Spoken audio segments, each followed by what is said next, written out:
Hello दोस्तों, मेरा नाम अंकुश सिंह है। मेरी उम्र 22 साल है। आज मैं आप लोगों को ऐसी ही एक कहानी सुनाने जा रहा हूँ, जिसे पढ़कर लड़कों के खड़े हो जाएंगे और भाभीयों की तो गीली हो जाएगी। दोस्तों, मेरे चाचा की लड़की की शादी हुई तो मुझे बहुत खुशी हुई। मैंने सोचा कि अब हॉट लड़कियाँ और ऐसी भाभियाँ देखने को मिलेंगी, जिनके पीछे वाला बड़ी बड़ी होगी और बड़े बड़े संतरे होंगे। क्या पता शादी में कोई किसी के खेत के खुदाई करने को मिल जाए। वो सब सोचकर ही मेरा पप्पू खड़ा हो गया। फिर धीरे धीरे शादी का दिन भी आ गया। रिश्तेदारी में ऐसी आहट भाभियाँ थी, जब उन सबको देख देख कर मेरा जिगर खड़ा हो गया तो मुझे हाथ से हिलाना पड़ा। तब जाकर मेरा जिगर शांत हुआ। दूसरे दिन बारात जाने का टाइम था। मैं अच्छे से तैयार हुआ, परफ्यूम डालकर मस्त सूट आदि पहनकर सज गया। कुछ देर बाद बारात पहुंच गई तो मैं सोचा कि पहले कोई माल के दर्शन कर लूं। ये सोचकर मैं जहां लोग खाना खा रहे थे वहीं पहुंच गया। उधर देखा तो बहुत मस्त लड़कियां, भाभियां, आंटियां थी। उन्हें देखकर ही मेरे अजगर में हलचल होने लगी। वहीं पर मैंने एक लड़की को देखा जो परी जैसी लग रही थी। उसका दूध जैसा गोरा रंग, गुलाबी ओठ देखकर मैं पागल सा हो गया। बस मैं लग गया उसके पीछे।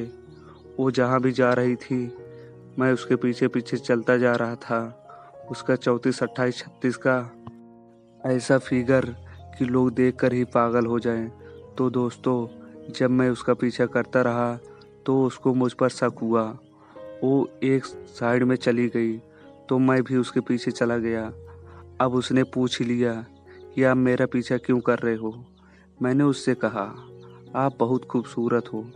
मेरी मासूमियत से वो हंसने लगी और बोली, आप मजाक अच्छा कर लेते हो।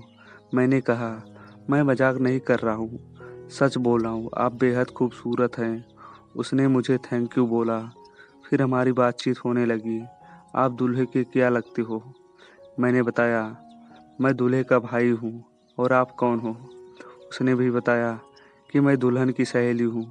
ऐसे ही धीरे धीरे हमारी बात होती रही। उसका नाम शिवासा था।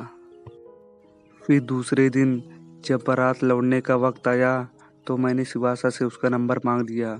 उसने भी बिना संकोच के नंबर दे दिया।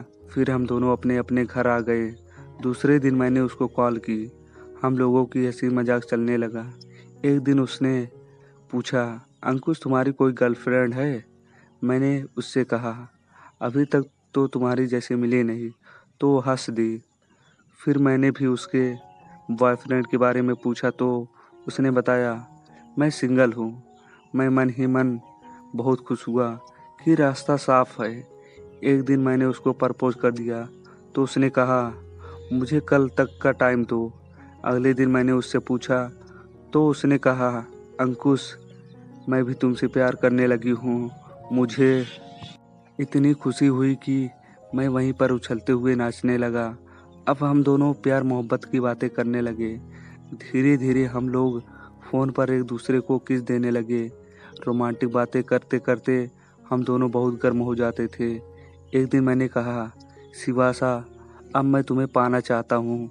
तुम्हारे जिस्म का एक एक अंग चूसना चाहता हूँ। शिवासा भी बोली, हाँ बेबी, मैं भी यही चाहती हूँ। मैंने कहा, तो बताओ जान, मैं कब आऊँ तुम्हारे वहाँ? उसने कहा, मैं 1-2 दिन में बता दूंगी। तीसरे दिन जब हम लोग बात कर रहे थे तो शिवासा बोली, कल आ जाओ, मम्मी को बोल दूंगी कि फ्रेंड का बर्थडे है। मैंने बोला, ओके। दूसरे दिन मैंने सुबह जल्दी उठकर नहाया और अजगर के बाल साफ किए। फिर मैं रेडी हुआ और बाइक लेकर चल दिया। बीच में एक मेडिकल स्टोर से अपने अजगर का कवर ले लिया। चॉकलेट फ्लेवर भी ले ली। मैंने उसको कॉल करके पूछा और मैं उसके पास पहुंच गया। वो मेरे सामने खड़ी थी। उसको देखकर मन कर रहा था कि यहीं पटक कर ले लूं। मैंने उसको बाइक पर बैठाया और ओयो रूम सर्च किया और सुनसान जगह वाले एक होटल में एक रूम बुक कर लिया। कुछ ही देर में हम दोनों होटल पहुंच गए। मैंने गेट लॉक किया और शिवासा को पकड़कर उसको किस करने लगा। उसके संतरों को